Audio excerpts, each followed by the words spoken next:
Perfecto. Muy bien, vamos entonces a compartir acá la pantalla grande. Están viendo lo mismo que estoy viendo yo, ya la pantalla con el logo de la fundación. Nada más confírmenme, por favor, porque luego acuérdense que yo ya me sigo y resulta que no Sí, es me... lo mismo. Gracias, muchas gracias. Bueno, como les decía, esta clase tenemos que partir de conceptos que son los que justamente nos permiten entender en un momento dado cuando veamos a un paciente oncológico qué es lo que vamos a encontrar.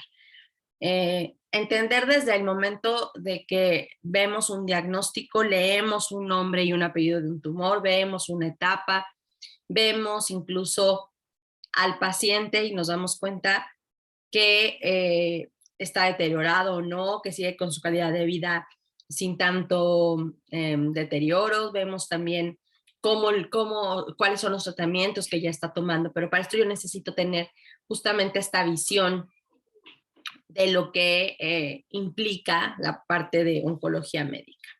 ¿A qué le llamamos oncología médica? Bueno, pues justamente es a esta rama, ¿no?, de la medicina que se va a encargar de dar atención a los pacientes con cáncer eh, y que además, curiosamente aquí podríamos decir, oye, pero ¿y todos los que no tienen cáncer, pero sí tienen tumores, también los ve oncología médica? Sí, para el diagnóstico, un diagnóstico diferencial, pero en realidad un tumor, por ejemplo, benigno que es tratado con una cirugía, pues ya no requiere de la intervención de un oncólogo médico, que es quien justamente diseña el tratamiento farmacológico para el paciente, ¿no?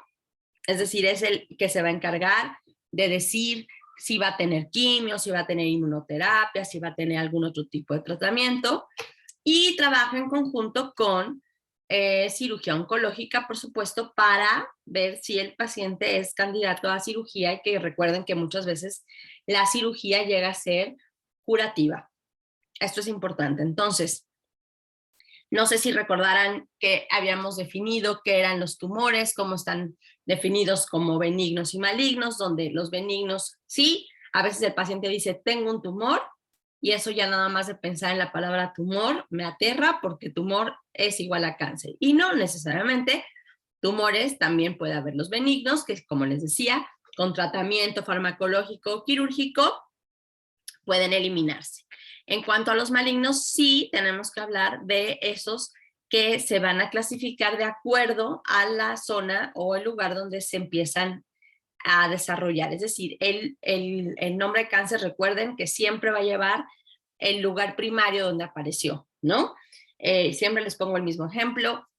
Un paciente que tiene cáncer en el pulmón, pero también ya tiene cáncer en hueso y en hígado y a lo mejor en tráquea, bueno, pues decimos, es que este paciente tiene cáncer de tráquea. No, tiene cáncer de pulmón, porque ese es el lugar primario donde surgió, donde nació, donde se identificó, donde además se tipifica. Ah, y después entonces sí tiene metástasis, ¿no? O extensión del cáncer a otras zonas. Eso es importante porque eso puede causar mucha confusión y cuando hablamos de tratamientos tenemos que ser muy específicos. No es lo mismo tratar un tumor primario de origen desconocido, es decir, que cuando ya, ¿no? Aparece, el paciente está en muchísimos lugares, entonces a lo mejor lo que hacen es empezar un tratamiento general. Pero ¿qué sucede si tenemos a un paciente que sabemos que tiene cáncer de ovario, ¿no? Y que esa paciente también ya se extendió a lo mejor a vejiga, ajá, pero ese tratamiento para esa paciente va a ser específico para cáncer de ovario, ¿sí? Entonces también por eso es importante hablar del lugar donde aparece el tumor primario. Recordemos entonces que va a haber tipos de cáncer, ¿no? Esto recuerden que creo que esto también ya se los di, pero vamos a hacerlo a modo rápido de repaso. Son aquellos que empiezan a crecer en la piel o en los tejidos y generalmente forman tumores sólidos. Esto es importante porque ¿a qué le llamamos un tumor sólido? Bueno, son estos tumores que van a ser tratados justamente por oncología médica, con tratamiento específico, y los más comunes que encontramos son próstata, cáncer de mama, pulmón, cervicuterino y colorectal. Que en México, bueno, podemos decir que colorectal está en uno de los primeros números, ahorita lo vamos a ver en las estadísticas. También vamos a tener el grupo de los sarcomas, que son los de hueso, ¿no? Pueden ser de hueso, de tejidos, en músculo, en grasa, tendones, articulaciones, incluso en los vasos sanguíneos y linfáticos. Aquellos más comunes son los osteosarcomas, que son los de hueso, los sarcomas de Kaposi, que lo vamos a encontrar en pacientes que también ya tienen alguna inmunodeficiencia. Vamos a encontrar sarcomas de Ewing, liomiosarcomas, entre otros. Obviamente aquí cuando yo leo sarcoma tengo que entender entonces que es un cáncer que comenzó en un tejido conectivo, le llamamos nosotros, ¿no? Del cuerpo. Entonces también eso me da la oportunidad de entender qué es lo que voy a ver con ese paciente. Aquí en el diagrama que pueden ver es fácil entender cómo se clasifican estos sarcomas, dependiendo, como les decía, el lugar de localización. Y, por ejemplo, aquí, ¿no? El fibrosarcoma, lo vemos aquí en este músculo de la pierna. Por ejemplo, acá, el condrosarcoma es el que afecta a los cartílagos. Aquí vamos a ver un hueso largo y luego vamos a ver cartílago, que justamente está a la altura de la rodilla, por eso lleva ese nombre. Y también vamos a ver, por ejemplo, todos los tumores de hueso, ¿no? Que se llaman los osteosarcoma, que son yo creo que de los más comunes en cuanto a los sarcomas que vamos a encontrar. Hay otro tipo de cáncer que no son tumores sólidos, sino son justamente el cáncer que está en las células sanguíneas, y que recordemos que estas son tratadas por el hematólogo, ¿no? O hemato-oncólogo, y que el tratamiento es distinto al de los tumores sólidos como los que acabamos de ver. Vamos a recordar que entonces hay 4 tipos principales de leucemia: la linfoblástica aguda, linfocítica crónica, mieloide aguda y mieloide crónica. Los linfomas son otro tipo de cáncer que comienza ahora en el sistema linfático. ¿Qué quiere decir el sistema linfático? Son todas las redes de vasos y glándulas que ayudan a combatir las infecciones, ¿no? Cuando yo me enfermo, este sistema se activa, es mi sistema de defensa, vamos a decirlo así, y lo que hace mi sistema es desarrollar algunos mecanismos para combatir esta infección, produciéndome incluso fiebre, que es una reacción también, el agrandamiento, por ejemplo, de algunas glándulas, y esto lo que genera es que cuando se descontrola este crecimiento, aparentemente estos pacientes llegan y con fiebre y con a lo mejor estos síntomas de que tienen en las axilas sienten unas bolitas, o atrás de las orejas también, ¿no? Y de pronto cuando estos ganglios ya se inflamaron, decimos, pues a lo mejor tienes una infección, ¿no? Pero esto es recurrente y de difícil control, y entonces se habla de algo descontrolado, y es cuando se empieza a sospechar de algún tipo de linfoma. Siempre les hago les cuento esta anécdota del tema de los linfomas, porque se supone que cuando el doctor Hodgkin fue a registrar con su socio todos los linfomas que ellos habían descubierto, que habían estado estudiando, la gente que los iba a registrar dijo, ok, estos se van a llamar linfoma de Hodgkin, y como el otro apellido del otro doctor era sumamente complicado, dijo, bueno, no nos compliquemos, estos se van a llamar no Hodgkin, ¿no? Y así se quedaron clasificados como Hodgkin y no Hodgkin. Entonces ustedes van a encontrar por ahí eso. No quiere decir que no sea un linfoma, que no sea un cáncer. Cuando lean linfoma no Hodgkin, hay gente que dice, entonces no es cáncer, porque los linfomas de Hodgkin son cáncer. No, estos también son cáncer, pero son otro tipo de cáncer que se agrupan diferente. ¿Qué va a pasar en cáncer en pediatría? ¿Por qué tenemos que ver también cómo son los datos en pediatría? Porque definitivamente son una población en la que ojalá cada día se abran más oportunidades para los psicooncólogos, porque es un área en la que definitivamente tenemos que intervenir, tenemos que trabajar, hay mucha necesidad, simplemente para reconocer y sensibilizar a la familia sobre un diagnóstico, cómo compartirlo con su pequeño y cómo afrontar toda la enfermedad, ¿no? Según los datos de la OMS, alrededor de 300,000 niños al año van a recibir un diagnóstico de cáncer en todo el mundo, pero esto va a depender tristemente, y como es una realidad, de que en países de ingresos altos, el 80% de los niños van a tener una sobrevivencia, mientras que en países de ingresos bajos y medianos, solo el 20% de estos niños van a tener la oportunidad de sobrevivir. ¿Qué quiere decir esto? Definitivamente es una desigualdad, definitivamente responde a una cuestión totalmente económica y de sistema de salud, y que hoy podemos ver que esto se está viviendo en países como Venezuela, en países como en Argentina, en países donde económicamente los sistemas de salud se han visto totalmente afectados. México no es la única excepción, pero definitivamente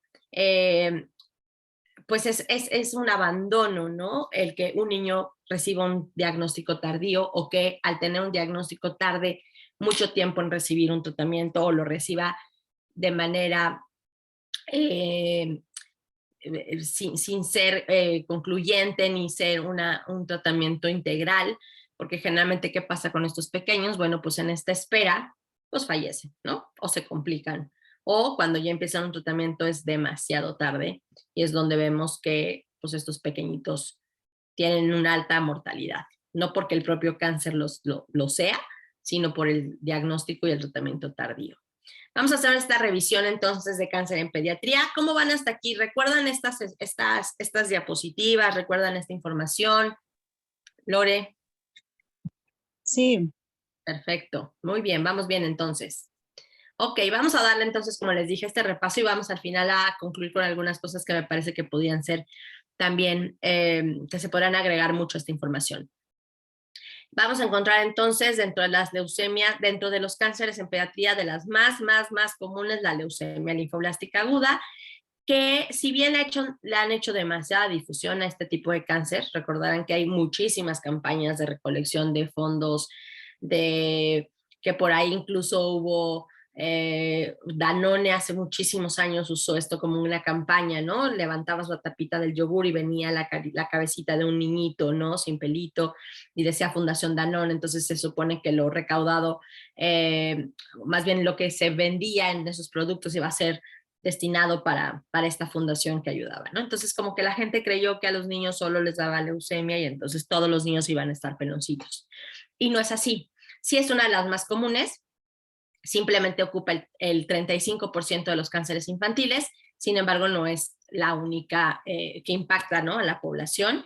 Aquí vamos a encontrar que generalmente los niños empiezan con anemia, fiebre y moretones sin causa aparente, que es como uno de los principales causas, ¿no?, o intereses de los papás al llevar al médico, sobre todo al de primer contacto, médico general, familiar o pediatra, y que se dan cuenta que pues sí se es inquieto, pero como que estos moretones ya no son normales, ¿no? Ya de pronto es, pues no, ahora sí no ha salido al jardín, ahora sí no ha corrido, y de pronto está lleno de moretoncitos.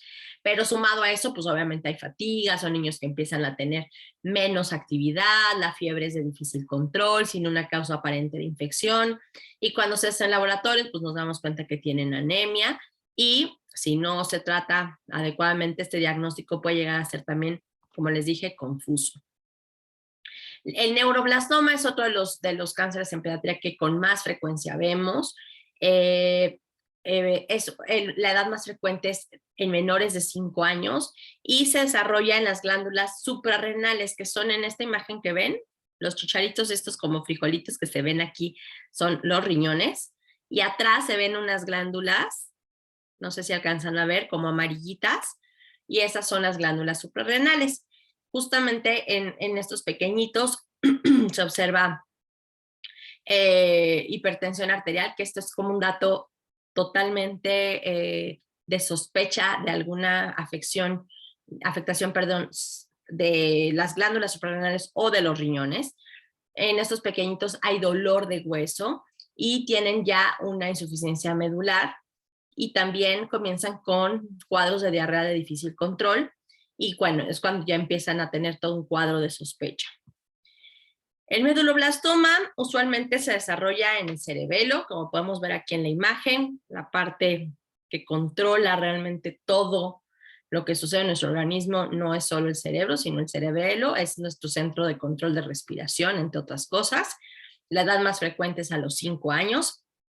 Y en estos pequeñitos, justamente cuando empiezan a tener datos ya notorios de este meduloblastoma, empiezan a tener problemas en la marcha, pérdida de equilibrio, dificultad para escribir o hablar, ¿no? Llega a ser como confuso, no se les entiende bien, tienen una falta de coordinación motriz, frecuentemente se les caen las cosas, quieren patear un balón y no lo logran, y no es que sean niños torpes en ese sentido.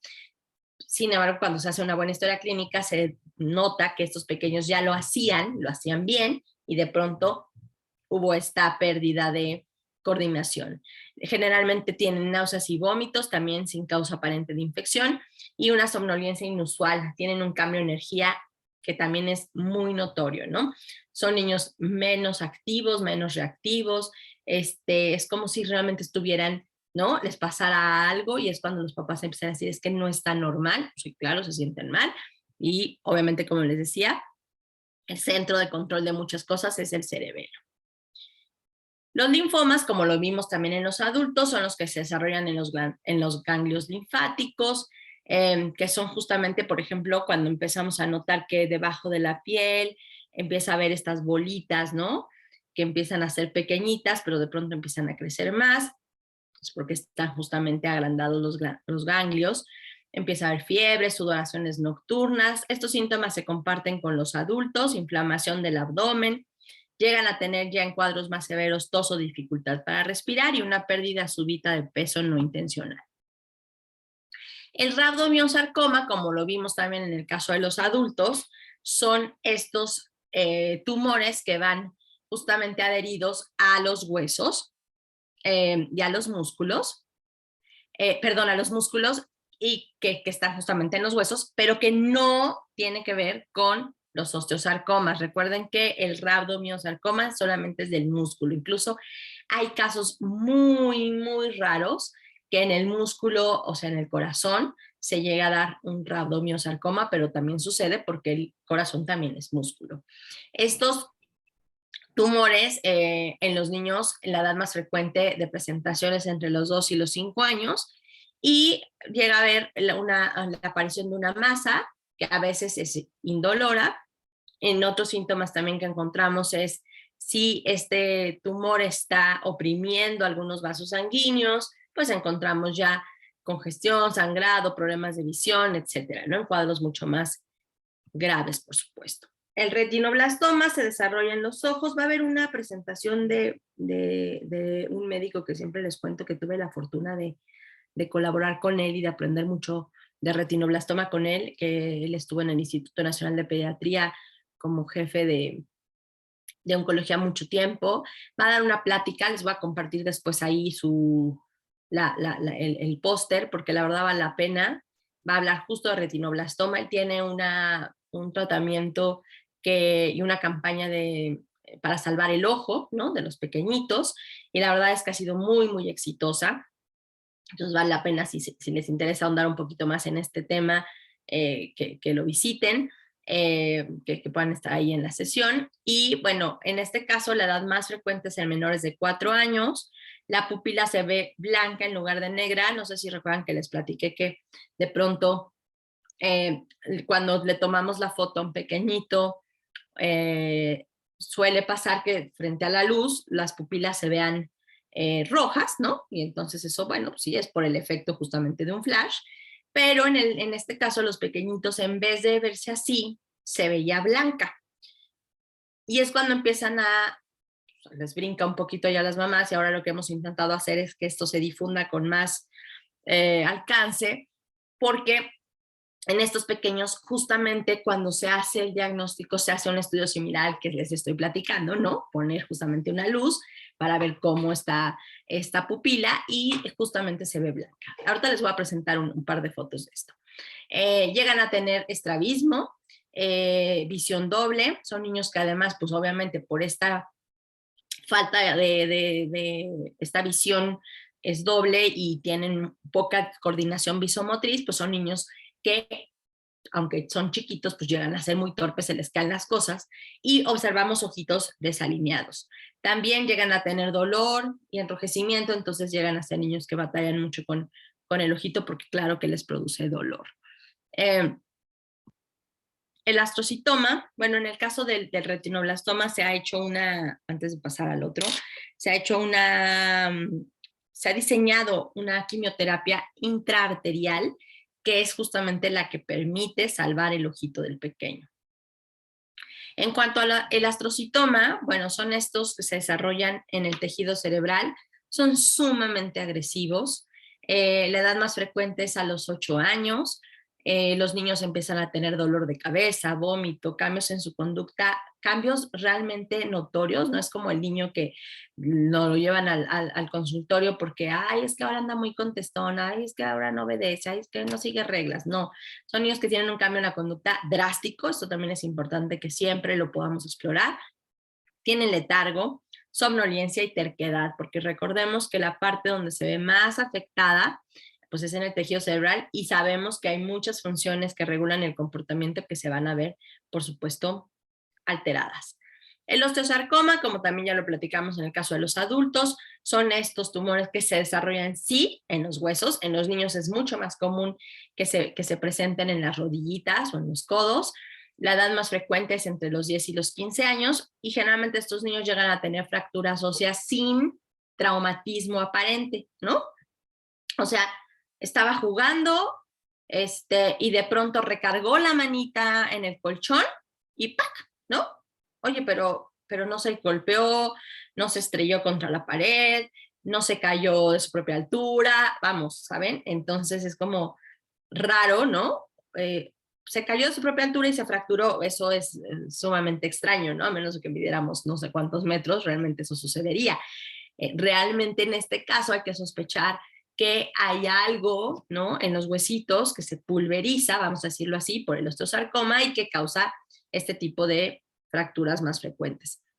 Por supuesto, hay casos de hallazgos donde los niños llegan a la sala de urgencia con algunas fracturas porque se cayeron de la bici y resulta que el golpe no era para una fractura y cuando se hacen estudios de imagen como resonancias, pues se da cuenta de que la estructura ósea no es normal y pues empieza a sospechar de osteosarcoma. Hay limitación de movimiento, por supuesto, hay cojera. Los niños, generalmente nosotros hay que observar mucho su marcha, siempre. Cualquier paciente eso nos puede dar muchísimos elementos de diagnóstico o de sospecha de diagnóstico. Y son niños que se quejan de dolor al levantar algo pesado porque obviamente sus huesos no están, como les decía, fuertes, ¿no? Están medio pulverizados y llegan a tener hinchazón cuando ya esto recuerdo un caso ahorita de una paciente, bueno, una mamá que llevó a un chiquito al médico, allá a urgencias, y decía, es que hace unas semanas le salió en el codo una bolita, ¿no? Y entonces el pequeñito se quejaba, ¿no? Este chiquito debía haber tenido como 7, 8 años. Se quejaba muchísimo del codo, ¿no? Entonces, no, y no quiere escribir, y está flojo en la escuela, y el niño, pues sí, ¿no? Ya en urgencia se le hacen algunas pruebitas de fuerza, no extendía bien, no lograba extensión completa del brazo, sí se tocaba mucho como de dolor, expresaba tener dolor, pero obviamente esta señora cuando lo lleva al primer médico y le hacen estas pruebas, pues la bolita era una bolita pues pequeña, parecía un quiste, ¿no? Vamos a decirlo así. Bueno, les puedo decir que cuando el niño llegó a nuestro hospital, llevaba 4 semanas de evolución y el codo, o sea, la bolita del codo era del tamaño de una pelota de tenis. O sea, creció en 4 semanas de una manera exponencial. Obviamente ya no solo limitaba el movimiento, ya no solo le dolía demasiado, ya no solo, sino que ya había hinchazón, ¿no? Y esto era una protuberancia que ya había, pues obviamente, crecido demasiado en 4 semanas. En el caso del tumor de Wilms, que es otro de los cánceres en pediatría que vamos a ver con cierta frecuencia, son esos que se desarrollan en los riñones. La edad más frecuente es en pequeñitos de 2 a 4 años, llegan a ser niños que tienen un color anormal en la orina, estreñimiento, fiebre, sensación de molestia o inquietud, porque obviamente pues esto está relacionado con vías urinarias, hipertensión arterial, inapetencia, náuseas y vómitos. También obviamente empieza a haber pérdida de peso por lo mismo. Aquí lo ideal es que inmediatamente pediatría lo vea. Como sabemos, en el tema cáncer, pues sigue siendo de origen desconocido. Sabemos que hay un crecimiento anormal de las células y que justamente este crecimiento anormal genera, ¿no? Que progrese, por supuesto, un tumor a algo cancerígeno. Esto puede ser tranquilizante y no para un paciente, porque muchas veces los pacientes van a buscar la explicación de su cáncer, ¿no? De su tumor. A veces ellos van a creer que es porque solo es un factor hereditario, o cuando no tenemos un factor hereditario es más la sorpresa, ¿no? Porque pues es que en mi familia no había cáncer, ¿por qué me está pasando esto? Se dan muchísimas creencias alrededor de la relación entre algo no resuelto y el cáncer. No hay evidencia científica de que haya una relación directa entre la gente que es muy nostálgica y el cáncer de pulmón, la gente que hace muchos corajes y tiene cáncer de estómago. Lo que sabemos es que bajo niveles de distrés, o sea, de estrés patológico, ¿hay transformación de ciertas células? Sí. Sabemos que influyen muchos factores de riesgo también. Esto es lo que nosotros realmente podríamos, ¿no?, utilizar como elementos para trabajar con las familias, para trabajar con el paciente. La carga de por qué me dio cáncer o por qué tengo cáncer va a cambiar muchísimo, ¿no?, dependiendo cómo el mismo paciente haga el concepto del origen de su enfermedad. Esto a veces lo utilizamos nosotros como una sesión, ¿eh? Como una sesión donde preguntamos, ¿no? Si sabe o cree que dónde inició su enfermedad, porque ahí podemos trabajar muchísimo los mitos alrededor de la enfermedad. Yo recuerdo que había una paciente que decía, es que desde que me enteré de la infidelidad de mi esposo, yo empecé con cáncer. Lo real es que la señora empezó a tener un consumo de alcohol desmedido, ¿no? Hubo un abandono total de su salud, empezó a ganar peso de manera descontrolada, no iba a sus revisiones, como les decía, médicas de ningún tipo, empezó a dejar de comer cosas nutritivas, solamente pues el ciclo del alcoholismo, ¿no? Empezó a tener también por ahí el consumo de otros fármacos y por supuesto desarrolló, ¿no? Ya tenía seguramente un antecedente de hígado graso que nunca atendió y por supuesto desarrolló un cáncer de hígado, ¿no? Que finalmente cuando se diagnosticó estaba en una etapa muy avanzada de enfermedad y sabemos que el cáncer de hígado es uno de los más agresivos. Y por supuesto, pues la señora en pocos meses falleció, ¿no? Pero ella le echaba la culpa al marido por haberle producido el cáncer, ¿no? Entonces, eso es a lo que me refiero. ¿Cómo vamos a trabajar esa parte emocional con estos pacientes, teniendo el conocimiento de que el origen de estos cánceres sigue siendo desconocido, pero donde podemos trabajar la parte emocional, ¿no? Que es muy, muy necesaria, que además es la que nos va a tocar a nosotros. En cuanto a datos de estadística, de epidemiología, ¿qué es lo que tenemos que saber de cáncer? Pues que hay muchos métodos, ¿no? Para medir justamente cómo se va presentando, ¿no? Por zonas los tipos de cáncer. Definitivamente va a responder también a estilos de vida, como lo vamos a ver ahorita. La OMS nos dice que en el mundo el primer cáncer que todavía ocupa el número de más pacientes que lo padecen es el cáncer de mama. Después, ojo, el cáncer de mama no es exclusivo de mujeres, ¿eh? Eso es algo que generalmente no se dice. Los hombres también pueden tener cáncer de mama, el porcentaje es sumamente bajo, pero recuerden que las glándulas y la estructura, digo, en nuestro caso como mujeres es totalmente distinta la función, ¿no? Pero también los hombres tienen estas glándulas y también les llega a dar cáncer de mama. Insisto, el porcentaje es súper bajo, pero hay que hacer la corrección. En segundo lugar está el cáncer colorectal, en tercero el de próstata. Las mujeres no tienen cáncer de próstata porque nosotras no tenemos esta glándula, eso sí hay que aclararlo.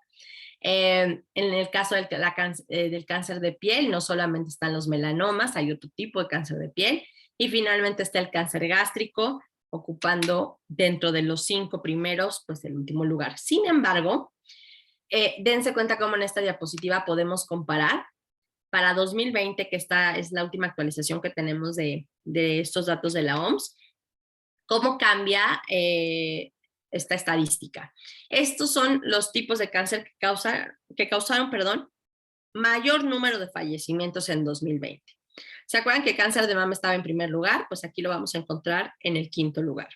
El primer lugar lo va a ocupar pulmón, el segundo colorectal, se encuentra entre los 5 primeros, gástrico en tercer lugar, cuarto el hepático, como les decía, de los más agresivos en ese sentido, y en el 5º el cáncer de mama, que estamos convencidos de que esto responde a pues, la cantidad de campañas de sensibilización y de diagnóstico oportuno que se hacen alrededor del mundo, ¿no? No por nada dedicamos todo un mes, octubre, a sensibilizar justamente el que podamos tener medidas preventivas para el cáncer de mama.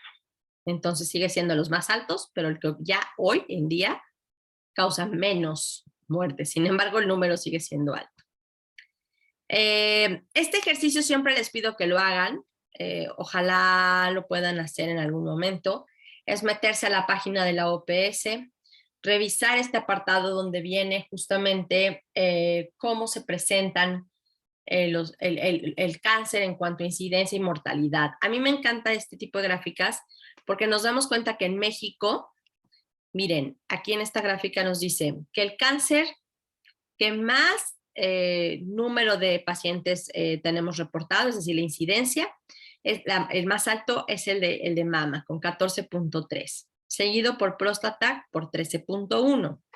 Sin embargo, si nosotros comparamos con las gráficas anteriores, con las 2 tablas anteriores, nos damos cuenta en qué lugar están.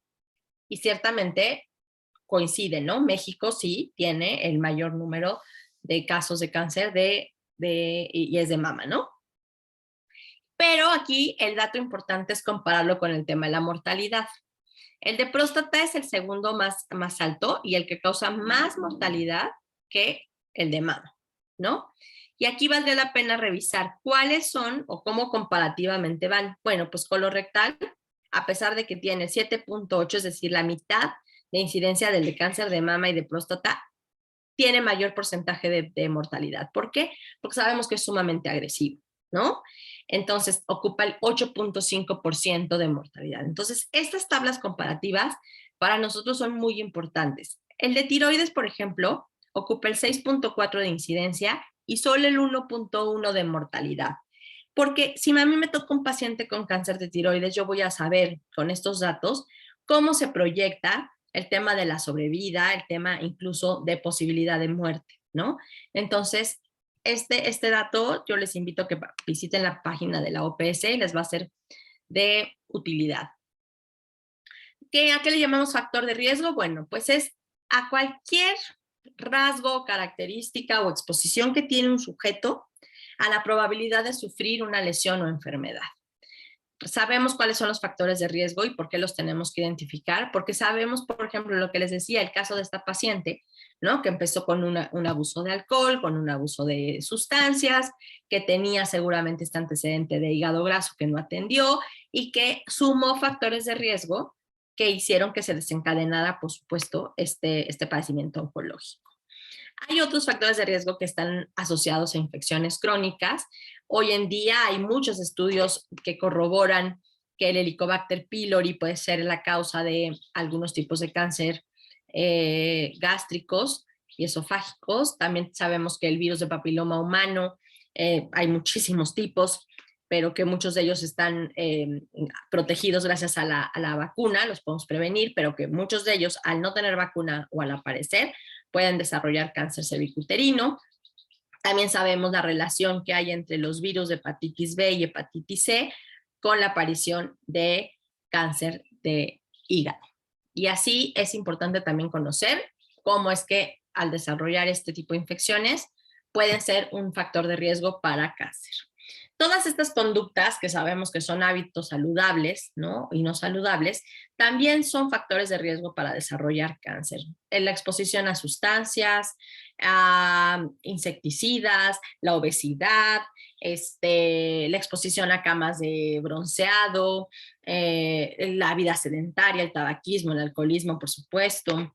Sabemos que estas son factores que van a intervenir en el desarrollo del cáncer. En cuanto a las personalidades, hay varios estudios que nos dicen que hay tipos de personalidad que son más propensos a ciertas enfermedades. En este caso, la personalidad de tipo C, que le llaman, es la que justamente vemos en personas que niegan las emociones, que no expresan, que no tienen asertividad y que son más vulnerables, por supuesto, a altos niveles de ansiedad y de estrés, y que esto sí está asociado, ¿no? Como les decía, a el desarrollo de varias enfermedades crónico-degenerativas, no solo cáncer. Ya vimos aquí en esta diapositiva cómo afecta, ¿no?, el distrés y el estrés a los cambios de hábito y cambios biológicos, cómo la estructura de las células también se pueden modificar, y también, por supuesto, cómo influyen los factores hormonales. Tenemos que hablar, cuando hablamos de oncología médica, sí o sí de prevención. ¿Y por qué tenemos que hablar de prevención? Porque es donde nosotros como psicooncólogos vamos a tener una participación importante. Si yo no hablo de prevención con mis pacientes, no estoy haciendo ni psicología de la salud, ni estoy haciendo psicooncología, ni estoy haciendo psicología hospitalaria, ¿no? Simplemente yo tengo que visualizar que cuando yo tengo un paciente, voy a tener que medir, ¿no?, cómo están sus hábitos, y voy a tener que hacer algunas recomendaciones de prevención. ¿Cómo puedo identificar estos 3 niveles de prevención? Bueno, pues la prevención primaria es todas las acciones que vemos para evitar una enfermedad. ¿Cuáles son ellas? Bueno, en pandemia hemos aprendido el lavado de manos, lo importante de las vacunas, el uso de cubrebocas, la actividad física, la alimentación adecuada, entre otras. ¿A qué le llamamos prevención secundaria? Bueno, es cuando justamente necesitamos dar un seguimiento, ¿no?, a ciertas enfermedades que están ya presentes o que tenemos una alta probabilidad de padecerlas, y que gracias a estudios de imagen, a laboratorios, a la exploración o autoexploración, a las visitas médicas, puedo llegar a prevenir, ¿no?, efectos que estarían considerados en la prevención terciaria o complicaciones. Y la prevención terciaria es cuando ya tengo un paciente, pero voy a tratar de tener mecanismos para evitar o prevenir que tengan más sufrimiento, más síntomas, no solo de su enfermedad, sino de los tratamientos que están tomando. Y en estos podemos ver la fisioterapia, por supuesto, los efectos, ¿no?, secundarios de la quimioterapia y demás. ¿A qué le llamamos diagnóstico en oncología? También esto ya se los di, pues son todas estas pruebas, exámenes y instrumentos que tenemos para medir a través de biopsias, análisis de sangre o estas imágenes, el diagnóstico, ¿no?, de esta enfermedad y su diagnóstico diferencial. ¿Hasta aquí cómo vamos? ¿Vamos bien? ¿Dudas? Sí, no, Vamos está todo bien. muy bien. Perfecto, gracias, Nancy. Ahora, ¿cómo vamos a clasificar el cáncer? Bueno, vamos a usar un sistema de clasificación que se llama TNM. La T describe cuán lejos está el tumor primario en cuanto a otros órganos que puede afectar. La T siempre va a ser entonces el tumor primario. La N va a ser la extensión de este tumor a los ganglios o nódulos adyacentes, es decir, por regiones. La M, ¿no?, podemos hablar, por ejemplo, en la N, una región abdominal, ¿no?, es decir, el tumor primario a lo mejor está en recto, y una extensión en la zona o en la región abdominal sería, por ejemplo, al colon, y a lo mejor al estómago, y a lo mejor al intestino, ¿no? Y esta es la región abdominal. Cuando hablamos de otra región, por ejemplo, hablamos de una región torácica, pues estamos hablando de una región más arriba, ¿no?, más alta, y ahí ya tenemos que hablar de metástasis, que es justamente cómo se extiende esta enfermedad a otros órganos del cuerpo, y que cada vez que vemos que está más lejano al tumor primario, hablamos de mayor extensión. Es decir, hablaríamos de un tumor primario de recto, con metástasis, por ejemplo, a pulmón o metástasis, por ejemplo, a hueso, ¿no? Y ya decimos a qué tipo de hueso o qué región de hueso corresponde. Y cuando hablamos, por ejemplo, de que hay en pulmón, pero también hay sospecha de que haya ya en sistema nervioso central, es decir, ya subido, ¿no? A la parte de cuello o cabeza, hablamos de una extensión mayor y a partir de eso se tipifica el pronóstico de este paciente. Metástasis no necesariamente significa muerte, ojo, o significa, uy, no, ya el paciente tiene metástasis, seguramente ya, ¿no? Ya no le vamos a poder hacer mucho, ya seguramente se va a cuidados paliativos por esa razón. Esos términos han sido un error. Hay que entender que metástasis es, sí, la extensión a otros órganos, pero que muchas veces la misma quimioterapia o la misma cirugía pueden extraer ese tumor que se ha extendido o pueden ir retrasando la aparición o la extensión del mismo y que muchas veces la quimioterapia logra quitar estas metástasis y darle, por supuesto, al paciente mucha calidad de vida. Entonces, no necesariamente hablamos de un mal pronóstico, pero sí podemos a partir de eso tener un pronóstico, ¿no? También vamos a encontrar de pronto en las notas médicas que hay números o letras que aparecen después de la T, después de la N y después de la M. Es decir, son los números del 0 al 4, que como en muchas enfermedades nos dan el estadio de la enfermedad, ¿no? Cuando vemos, por ejemplo, una X, quiere decir que no hay suficiente información para poderla evaluar. Esto pasa mucho cuando las mujeres van a sus mastografías y dicen, oye, es que me dieron un BRAF 2 y no sé qué significa. ¿Significa que tengo cáncer? No, significa que tu mastografía está normal, que hay hallazgos que son benignos, pero que a lo mejor, como cada año, tienes que estar en vigilancia, ¿no? Nada más comparativa a tu mastografía anterior. Pero ¿qué pasa si les dan, por ejemplo, un BRAF 3? Bueno, pues entonces las lesiones son sospecha de que hay tumor o que hay presencia de cáncer y que se tienen que corroborar con otros estudios. Por eso siempre se pide el ultrasonido mamario y en muchas ocasiones ya se piden estudios de laboratorio que sean más concluyentes. En el caso de que muchas mastografías traigan la letra X, muchas de las mujeres se asustan muchísimo. Dicen, es que seguro ya tengo cáncer. No, significa que el estudio no fue lo suficientemente claro para ofrecer información diagnóstica.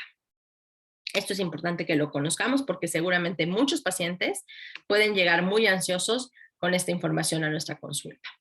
¿A qué le llamamos pronóstico? Es justamente la predicción que tenemos de cómo va a evolucionar un enfermo y el resultado final de su enfermedad. Voy a poner un ejemplo no oncológico. ¿Qué pasa con una paciente con una apendicitis de inicio temprano que decide no automedicarse, ¿no? Ni con buscapina, ni con ningún medicamento para el dolor, y que lo que dice es, este dolor está raro, nunca me había dado, tengo cerca el hospital, tengo la facilidad de acudir a una clínica o un hospital, y acude a urgencias, le hacen un estudio, y en ese momento, por signos, se dan cuenta que tiene, ¿no? La probabilidad de apendicitis.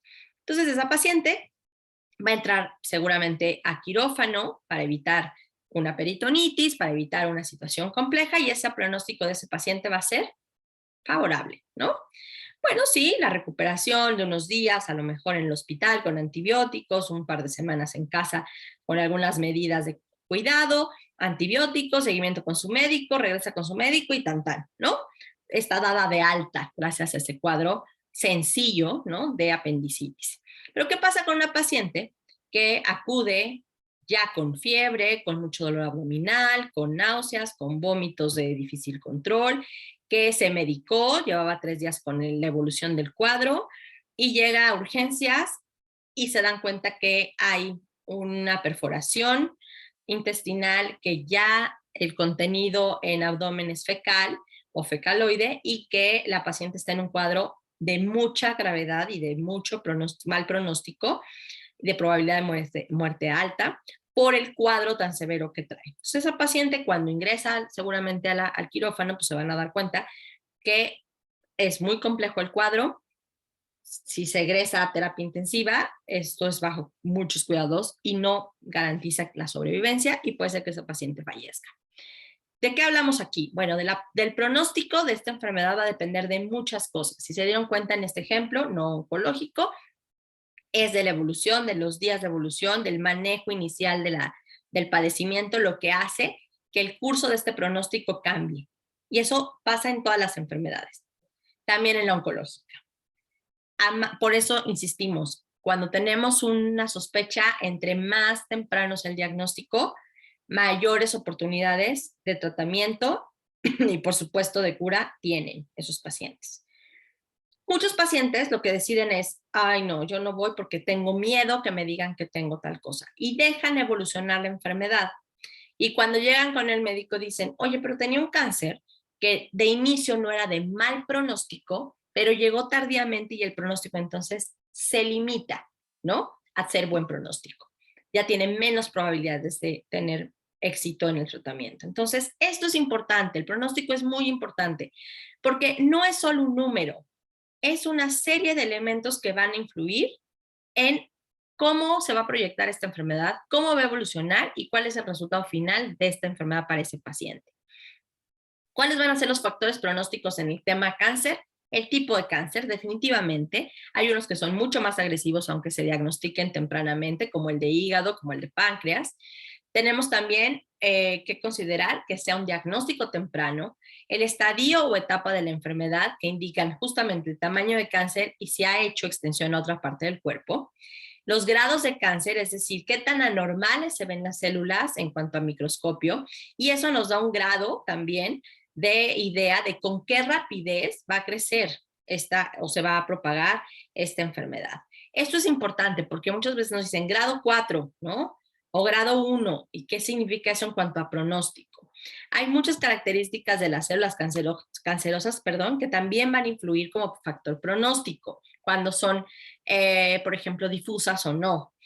La edad y el estado general del paciente también va a influir muchísimo. Yo tuve un paciente que hacía Ironman y hacía, ya saben, este tipo de competencias de alto rendimiento, y este paciente desarrolló cáncer de pulmón, lo cual a él lo tenía sumamente sorprendido porque él se había cuidado mucho, era un paciente, pues les repito, atleta, joven, sin factores de riesgo de hábitos, vamos, no tabaquismo, no sedentarismo, no consumo de alcohol, pero en años anteriores había trabajado en un laboratorio, era biólogo, y había tenido mucha exposición a ciertos fármacos o ciertas sustancias que seguramente hicieron que, ¿no?, silenciosamente empezar a desarrollar esto.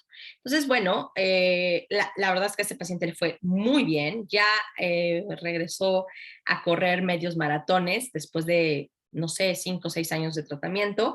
La verdad es que está muy bien, ha superado, vamos a decirlo así, el cáncer, está bajo vigilancia siempre, pero en remisión, y esto nos da también la idea de cómo el estado de salud general del paciente y su edad pueden influir como factor pronóstico. Y finalmente, otro de los factores pronósticos es la respuesta al tratamiento. Hay pacientes que dicen, es que tengo 2 pacientes similares con el mismo tipo de cáncer, les estoy dando el mismo tratamiento y el paciente A tuvo una respuesta favorable, como lo dice el libro, ¿no? Y el paciente B no. ¿Por qué? Pues porque pueden influir muchísimos factores en cuanto a la respuesta al tratamiento, ¿no? Entonces, eso también es un factor importante. Ya habíamos visto, y esto también vamos a usarlo como un recordatorio, qué tipos de tratamientos tenemos en oncología. Pues hay tratamientos curativos y paliativos, ¿no? Los tratamientos curativos tienen la finalidad de eliminar la enfermedad, de lograr que el paciente logre superar esta enfermedad. Y en el caso del tratamiento paliativo, tiene la finalidad de aliviar los síntomas y todo el sufrimiento que puede causar esta enfermedad. La paliación ayuda al paciente a sentirse cómodo y mejorar la calidad de vida, pero no cura la enfermedad. Y el tratamiento paliativo se puede dar desde las primeras etapas del cáncer. No necesariamente es a los pacientes moribundos o a los pacientes que están con una etapa avanzada de enfermedad. Hay pacientes que tienen cáncer colorectal, que tienen mucho dolor desde el inicio y que necesitan cuidados paliativos, aunque estén en tratamiento curativo, ¿me explico? Entonces no nos vayamos con la finta de que, le dieron cuidados paliativos, ya se va a morir. No, esto también es un error, es parte de la ignorancia que nos han de pronto ahí heredado la mala información, ¿no? Entonces, ojo con eso.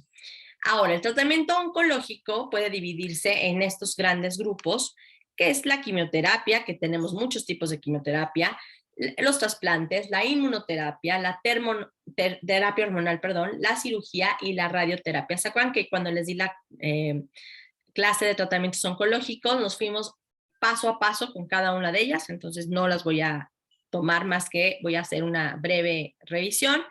¿En qué consiste la cirugía? Pues tiene tres principales objetivos: extirpar el tumor, reducir su tamaño o aliviar los síntomas de cáncer. ¿Qué quiere decir? ¿Que puedo tener cirugía paliativa? Sí.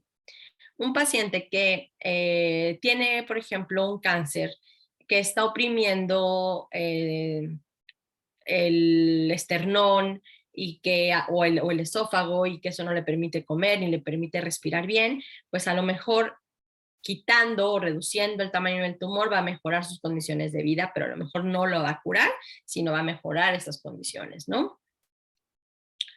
En cuanto a quimioterapia, bueno, sabemos que hay muchísimos tipos de quimioterapia que tienen la finalidad de destruir estas células. Puede usarse también como curativa o paliativa. Voy a irme avanzando con estas diapositivas.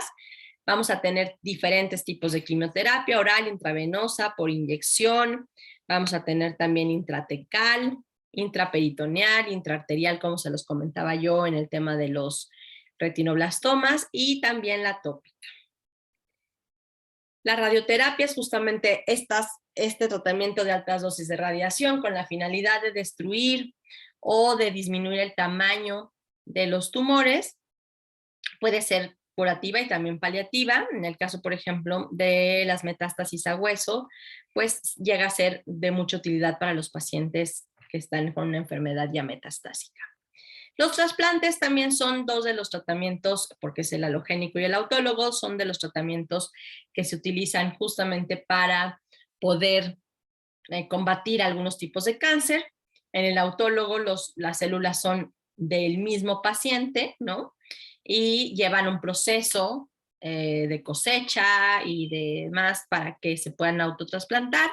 Y en el alogénico son justamente de otro paciente que es compatible genéticamente hablando conmigo para que pueda ser mi donador. La inmunoterapia es otro de los tratamientos que hay en oncología. Tenemos muchos casos donde este tratamiento es el tratamiento, vamos a decir así, estandarte para muchos tipos de cáncer, sobre todo en mama se ha dado muchísimo, que antes, sin tener acceso a muchas pruebas genéticas, se le daba quimioterapia a las pacientes, ¿no? Pero ese tipo de tumor que tenían o de cáncer de mama no era sensible a la quimioterapia. Entonces, si nosotros pedimos o podemos sugerir que se hagan pruebas genéticas, se puede llegar a este tratamiento específico y personalizado de este tipo de pacientes. Entonces, muchas de ellas no tuvieron quimioterapia, se les dio tratamiento hormonal o inmunológico y cambió muchísimo su pronóstico, por supuesto, y además, bueno, pues lograron vencer el cáncer. Vamos a encontrar que tenemos inmunoterapia hormonal, intravenosa, intravesical y tópica. Y como les decía, el tratamiento hormonal, que también es el que justamente ayuda a detener el crecimiento o hace más lento el crecimiento del cáncer, y siempre va pues en combinación también con otros tratamientos.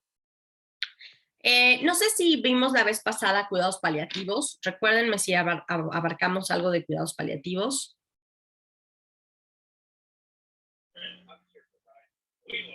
Según yo, sí. Ok, Lore, gracias. Vamos a darle entonces esta revisión. Creo que sí. No voy a hacer pausa. Si están de acuerdo, voy a seguir para que terminemos un poquito antes, porque pues parte de este contenido ya lo habíamos visto en otras sesiones, pero para que, pues bueno, aprovechemos en dudas y demás. ¿Qué son los cuidados paliativos? Como dijimos, bueno, son estos en los que el paciente se beneficia, y los cuidados paliativos al final de la vida son los que están destinados, sí, a estas personas que tienen una etapa avanzada de enfermedad y que ya no van a ser candidatos a tratamiento curativo, pero que reciben estos cuidados como un mecanismo integral, no solo farmacológico, sino de medidas de confort y de atención emocional también, para aliviar todo lo que puede ser el sufrimiento al final de la vida. Nos dicen que más o menos el 80% de los 7.5 millones de personas que mueren al año por cáncer podrían beneficiarse de los cuidados paliativos, pero no el 80% alcanzan estos cuidados. El porcentaje es muchísimo más bajo. ¿Quiénes se pueden beneficiar de los cuidados paliativos? Vean esta tablita. El 34% de estos pacientes que se benefician son oncológicos. Donde más hemos encontrado beneficio, y de verdad, no, yo cuando vi esta tabla no lo podía creer cuando la estaba elaborando, las enfermedades cardiovasculares se pueden beneficiar muchísimo y hoy en día ocupa el 38.5%. Creo que esto casi nadie lo habla. Las enfermedades respiratorias crónicas también, el 10.3%. Pacientes con SIDA, 5.7%, y pacientes con diabetes, 4.6%. Si nosotros sumáramos que todas estas son enfermedades crónico-degenerativas, pues creo que el 100% de nuestros pacientes con enfermedades crónico-degenerativas van a necesitar cuidados paliativos. ¿Qué son los cuidados paliativos? Bueno, podríamos ubicar estos 5 aspectos. Tienen, según la Fundación Mexicana de Medicina Paliativa, tienen estos 5 elementos. Generan una dimensión global de la enfermedad, mejoran la comprensión de la enfermedad, logran un acercamiento humano, o sea, humanizan toda la atención, brindamos atención a la familia y al final del día es un tipo de asistencia médica. Porque muchas veces se cree que cuidados paliativos es ya no hacerle nada al paciente, es ya dejarlo que muera, ¿no? Y solamente administrar algunos medicamentos para que pues tenga menos dolor. Y no, los cuidados paliativos son mucho más complejos que esto. En el caso de los enfermos terminales, vamos a ubicar estos criterios para entender qué sí es enfermedad terminal y qué no en oncología. En primer lugar, tenemos que tener presencia de enfermedad avanzada, progresiva e incurable. Vamos a tener una falta de posibilidad razonable de respuesta a un tratamiento.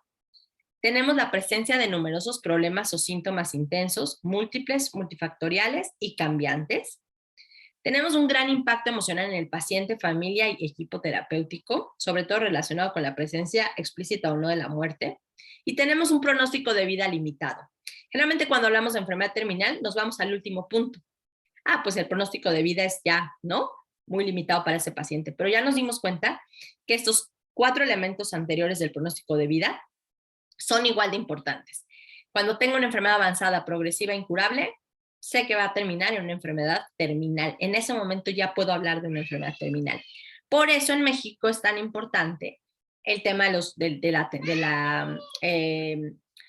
la voluntad anticipada, porque muchas veces se decía, ya el enfermo que está al final de la muerte sea el que pueda llegar a tener el derecho de la voluntad anticipada. Y no, hoy en día un paciente con una enfermedad avanzada y progresiva, y que sabemos que ya puede irse encaminando a una enfermedad en algún momento de etapa terminal, puede empezar a tomar decisiones a tiempo, ¿no? Entonces, esto cambia totalmente el abordaje de estos pacientes. Espérenme, porque estos efectos de los tratamientos no lo vamos a ver. Déjenme un segundito.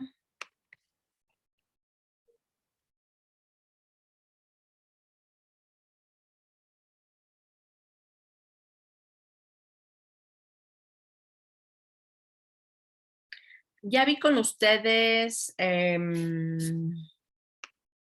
trabajo en equipo no lo hemos visto, ¿verdad? Creo que es otra clase que nos va a faltar también. ¿O ya vieron trabajo en equipo con alguien? No, no recuerdo. Entonces seguramente es una clase que también me va a tocar darles. Ok, entonces no me voy a adelantar. A ver, hasta aquí. Dudas, comentarios, ¿cómo estamos en oncología médica? Esta revisión que hicimos, que ya de alguna manera yo les había dado como un panorama en alguna de las clases. Dudas, ¿qué dudas hay? Vamos a aprovechar un ratito como para preguntas y dudas o comentarios de pacientes que han tenido y que a lo mejor pudiéramos ubicar, yo tuve un paciente con tal diagnóstico, ¿no? Y al inicio a lo mejor yo no entendía que era un un sarcoma y después pues ya me tuve que meter a revisar y ya me di cuenta cómo era ese paciente. A ver, los escucho. ¿O alguna otra duda relacionada con el contenido que vimos hoy?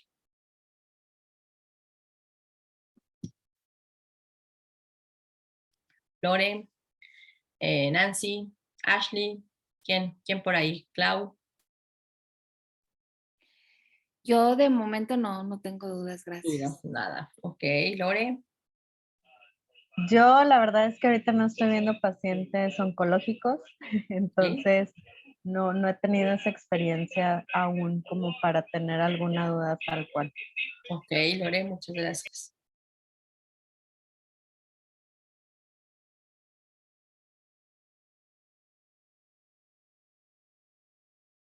Muy bien, vamos a tomar entonces unos minutitos de break. Regresando les voy a presentar nada más una cosa con la que quiero que cerremos este tema de oncología médica y pues si tenemos que terminar antes, pues ya nos vamos a hacer nuestras actividades de fin de semana. ¿Les parece? Entonces, ¿qué les parece si regresamos en 15 minutitos en lo que yo voy preparando lo que les voy a presentar ahorita y hacemos un cierre después? ¿Les parece? Hola Ale, ¿cómo estás? Ya te vi que andas por ahí conectado. Gracias. Excelente. Entonces vamos a vernos 11:30 de regreso. Ok, y cerramos, ¿va? Gracias. perfecto, gracias. Ay, vayan por su cafecito mientras. Les voy a compartir ahorita un par de videos que quiero que nos ayuden como a cerrar este tema de oncología médica. Entonces, me ayuda nada más a ver que sí lo estén visualizando bien. Voy a compartirlo por acá. Este video me gusta porque creo que pudiera ayudarnos incluso como material cuando tengamos un paciente que va a ir a una visita con el oncólogo. ¿Me confirman si ven y escuchan lo mismo que yo, por favor? Nancy, que eres la que andas por ahí, ¿me ayudas nada más a confirmar si ves en pantalla lo mismo? Sí, sí se ve y sí se escucha. Sí, al oncólogo médico. ¿Se ve bien? Lore también, ¿sí? Está chiquito. Está Ah, chiquito. O sea, bueno, Igual yo nada más expandirlo. sí. qué raro, es que, a ver, ahora. Sigue igual, se ve la publicidad por un lado y Ay, qué raro. Es que fíjense que desde ayer que di también clases, me di cuenta que algo ha estado pasando, entonces yo creo que lo voy a tratar de hacer así. Ahí se ve amplio. Sí. Perfecto, va. Entonces se los voy a poner, ¿va? Y ahorita les pongo el siguiente. Este dura 5 minutitos. Este es un video que hizo la Sociedad Española de Oncología Médica y son justamente cuáles serían como los consejos que damos a los pacientes que van a ir a la consulta del oncólogo médico. El cáncer es la multiplicación anormal de un tipo de células que se reproducen sin control y pueden invadir otros tejidos y otros órganos. 1 de cada 3 personas tendrá cáncer a lo largo de su vida.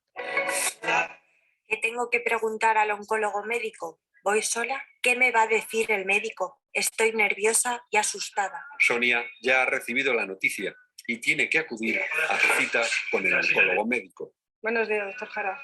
¿Cómo va todo? Pues un poquito nerviosa. Un poquito nerviosa. Quizás estás un poco bloqueada con todo esto y no es capaz ni de reaccionar, ¿no? Consejos para tu visita al oncólogo médico.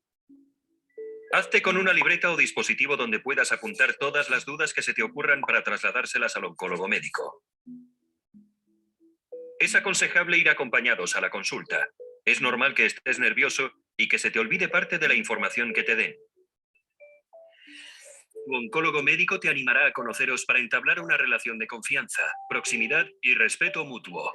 Es posible que te realice una exploración física general y te pregunte sobre aspectos relacionados con tu salud y entorno. En la consulta recibirás mucha información. No te agobies. Te la repetirán cuando lo necesites. No pasa nada porque no te quedes con todo lo que te digan. Conjuntamente con tu oncólogo médico se definirá un plan de actuación. Tu médico te recomendará el tratamiento más indicado o te ofrecerá distintas alternativas. Eres una parte activa del proceso. Tienes derecho a que te ofrezcan alternativas y decidirás con tu oncólogo médico el tratamiento más adecuado para ti. Tienes derecho a recibir información comprensible sobre tu enfermedad, pero también a no recibirla y delegar en familiares, quienes deben respetar este derecho. Cada caso es diferente, aunque se trate del mismo tipo de cáncer. No te dejes influir por lo que escuches a otras personas, leas o hayas visto. Cada paciente es diferente, por eso se llama medicina individualizada o personalizada. Pregunta al oncólogo médico todo lo que te preocupe o no entiendas. Te recomendamos no tomar ningún tipo de sustancia o producto natural y no realizar ninguna terapia sin conocimiento de tu oncólogo médico, porque puede interferir con el tratamiento. No te avergüences, ninguna pregunta está fuera de lugar. Tómate el tiempo que necesites y recuerda que en las siguientes visitas podrás aclarar tus dudas. Si buscas por internet, es muy importante recurrir a fuentes fiables y solventes y hablar con tu médico sobre lo que hayas encontrado. El trabajo y las decisiones que toma el oncólogo médico son compartidas con el paciente y siempre en su beneficio.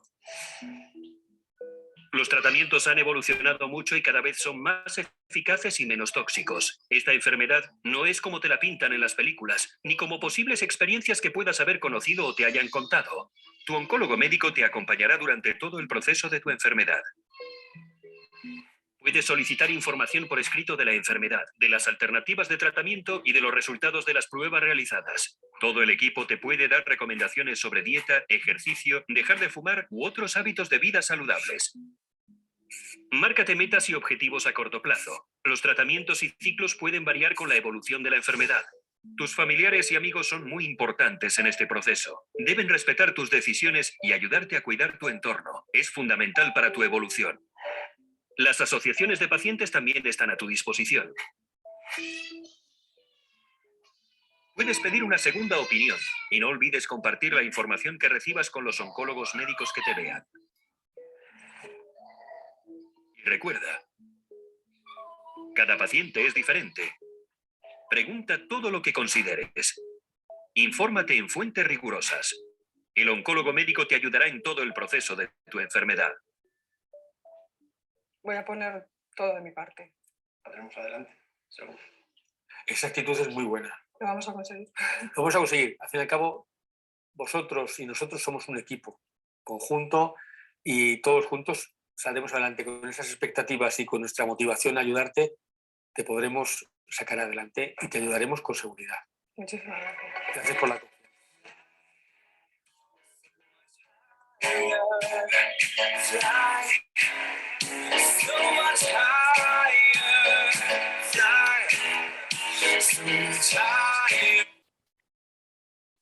Les voy a compartir ahorita otro video que...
A ver, me dicen si se ve, por favor. Les voy a poner uno de los videos del doctor Carlos Leal, que les comenté ahorita, que es uno de los médicos que ha trabajado mucho retinoblastoma.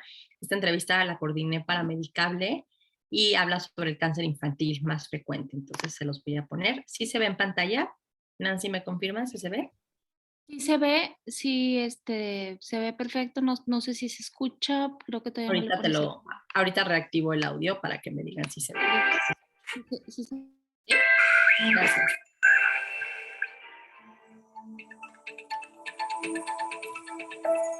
El cáncer infantil más frecuente que ocurre en niños menores de 18 años, sin duda alguna, es la leucemia aguda linfoblástica, conocida comúnmente como cáncer en la sangre. Es un predominio anormal de glóbulos blancos anormales en la sangre y en otros tejidos del cuerpo que comprometen la vida del paciente de manera inmediata si no es resuelto de una manera pronta.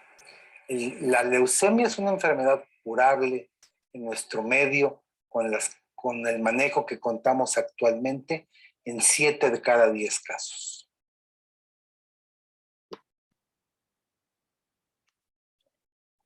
A ver si está la continuación, espérenme. Okay. Estas son las cápsulas chiquitas que hicimos. Y les voy a poner mientras este otro en lo que me abre el otro.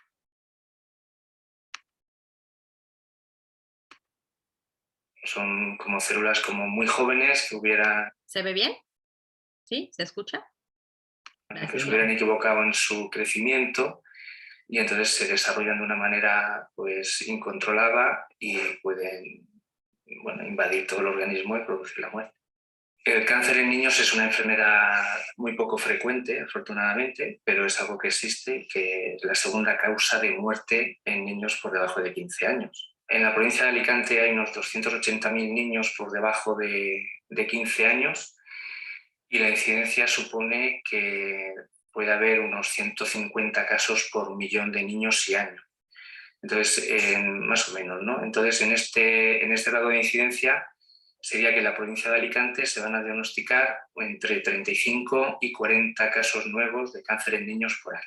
Esta unidad está aquí funcionando desde septiembre de 1996 con el objetivo de acercar el tratamiento a todos los niños con cáncer de la provincia de Alicante, que hasta ese momento pues, se tenían que trasladar a Valencia para recibir el tratamiento del diagnóstico. Y todo el proceso empieza pues, cuando algún médico, el pediatra o en puertas de urgencias o alguien pues, puede sospechar que un niño puede tener cáncer. En este momento se tiene que se activan las alarmas y muchas veces pues, nos llegan casos, a veces ya diagnosticados y otras veces con la sospecha diagnóstica. El cuidado del niño oncológico es algo integral.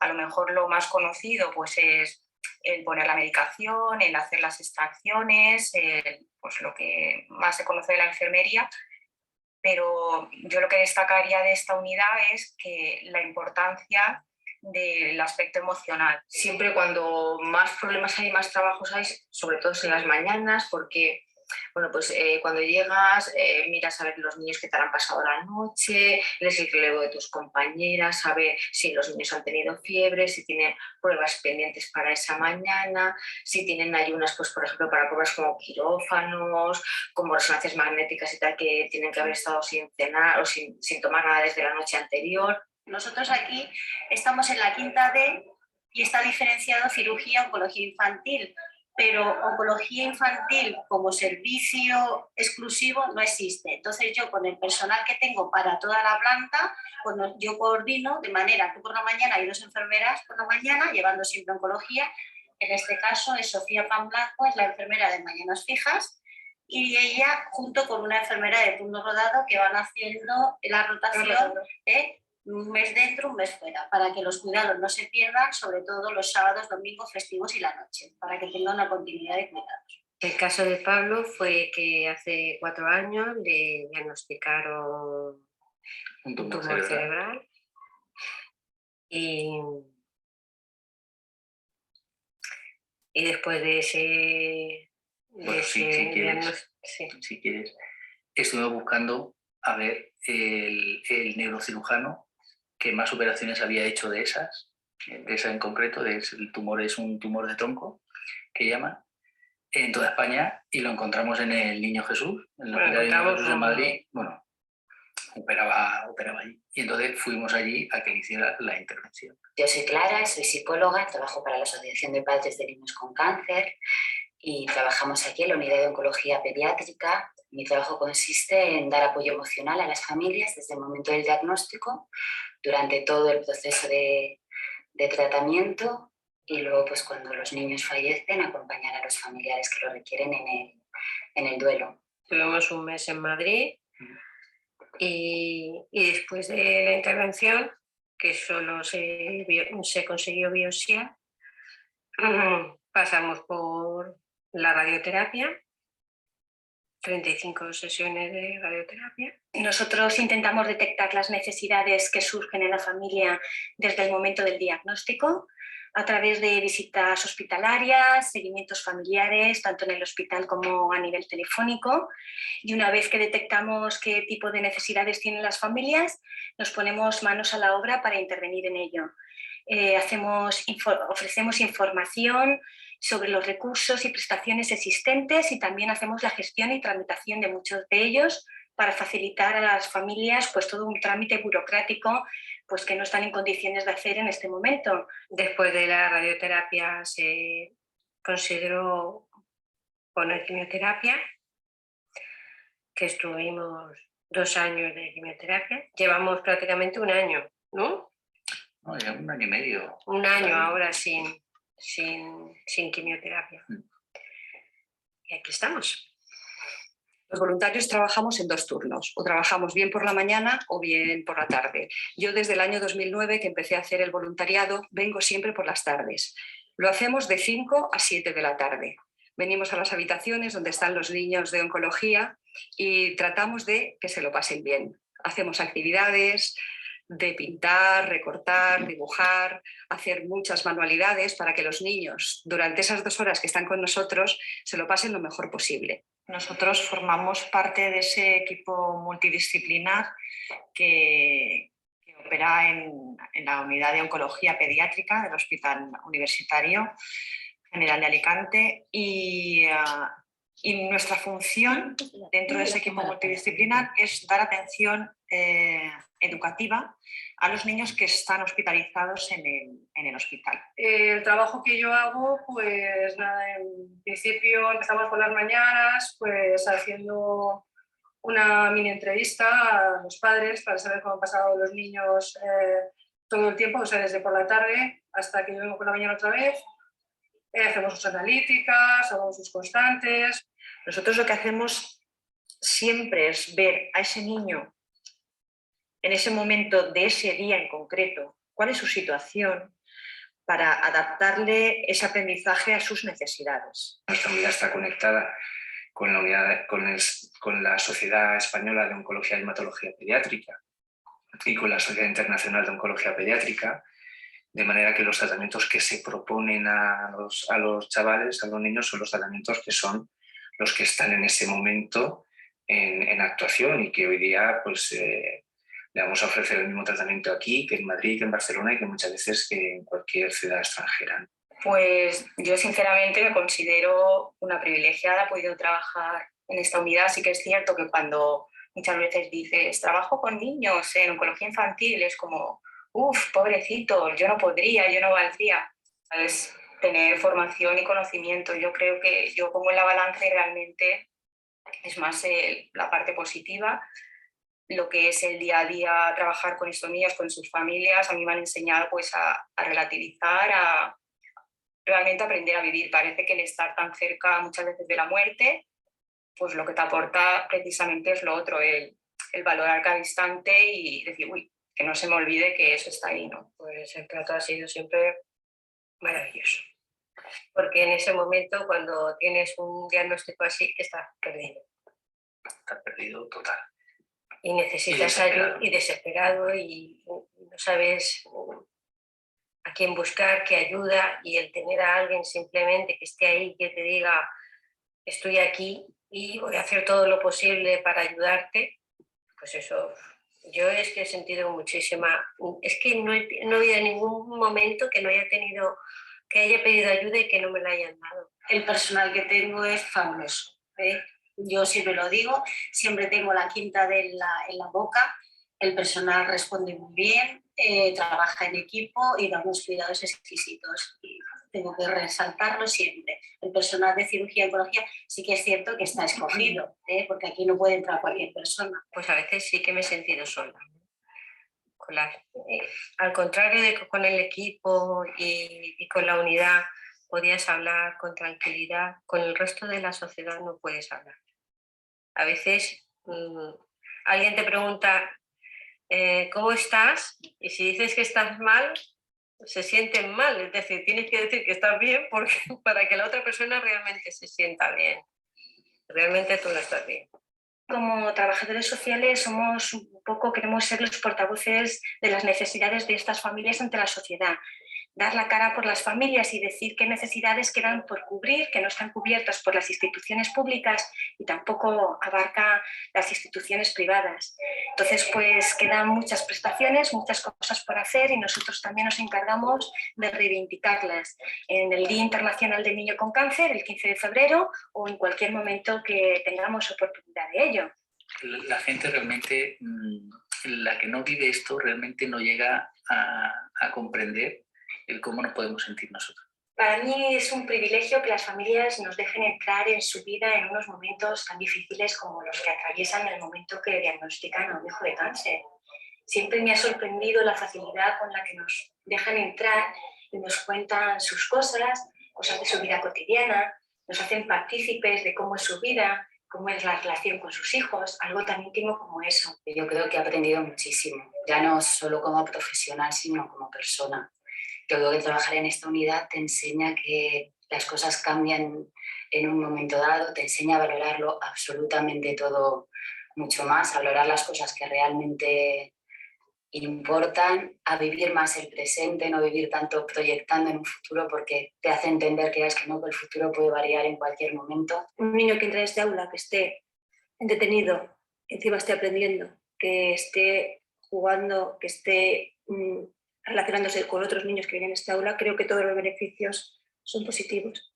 Te puedo decir que este es un trabajo que disfruto, que aprendes todos los días, que es totalmente emocional, que por mucho que des siempre recibes mucho más y que de verdad estoy súper agradecida de estar aquí. O sea, es un trabajo que si lo quieres lo puedes disfrutar. Yo como profesional aprendo más que enseño.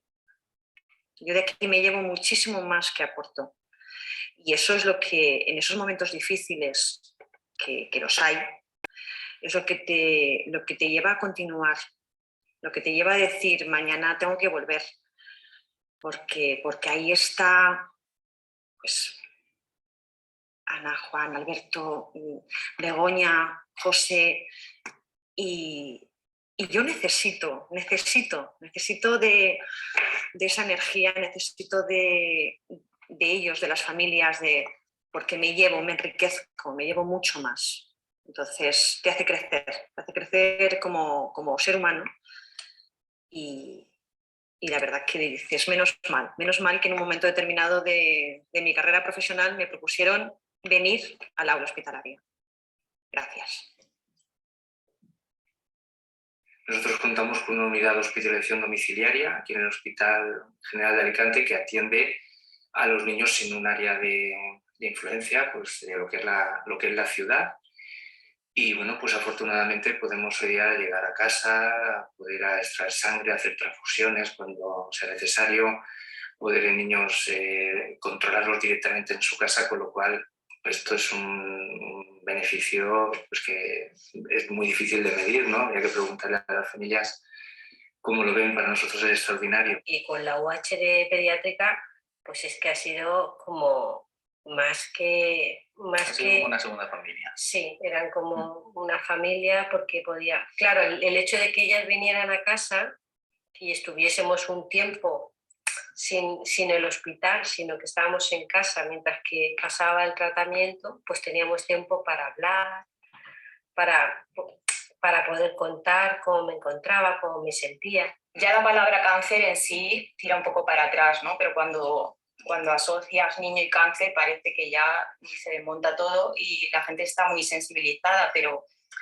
decir eso, que los niños están enfermos, pero juegan, disfrutan y no es todo sufrimiento, no es todo dolor, ni mucho menos, hay momentos muy duros, evidentemente, pero que estamos ahí para intentar paliar todos esos síntomas y llevarlo lo mejor posible, tanto los niños como sus familiares.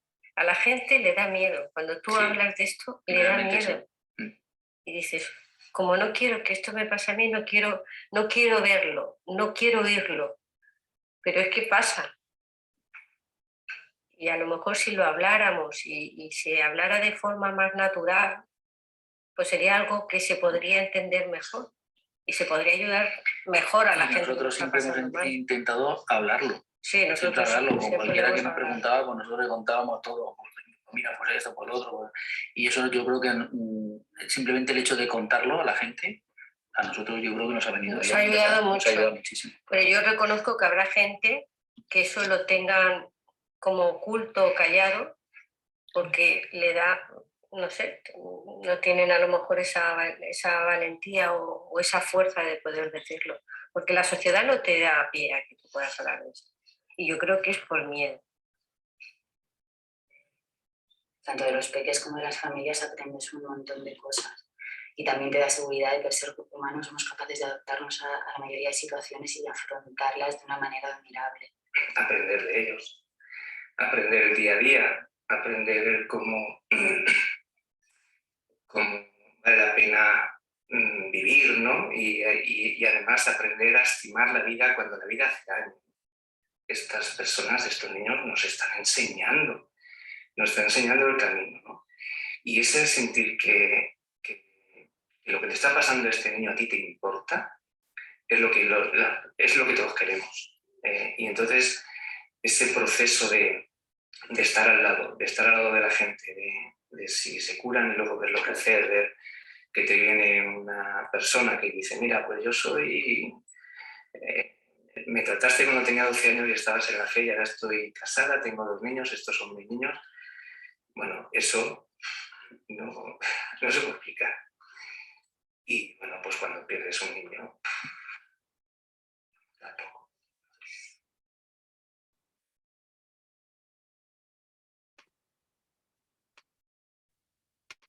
Win at Work.